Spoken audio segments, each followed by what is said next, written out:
What's the frequency of having these financial reviews?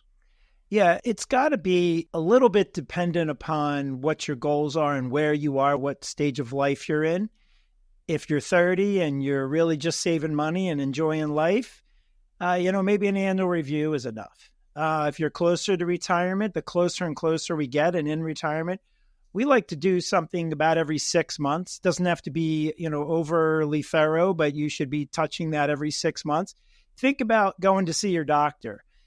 Maybe you get an annual physical, and when you're a little bit older, maybe you need to go a little more frequently, or you've been diagnosed with something that just needs a little more monitoring. So I think that's really the key. And then if you're closer to, say, you're sending your kids to college, you're just setting money aside, you just had a baby, you're putting money aside, you're just doing all that you can.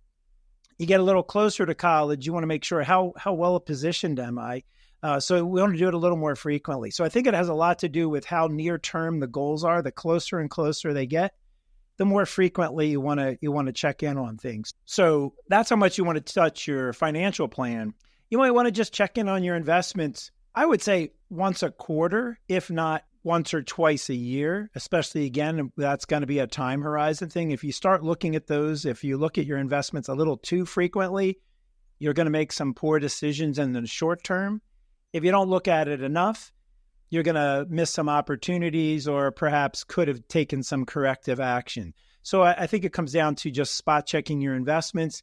That's one thing. And then looking at your plan, that's another aspect to that question. Thanks for checking out our video. And if our conversation resonates with you, go to goodfinancial.com, click Contact Us, and we're happy to arrange a conversation to help you get started with your financial plan.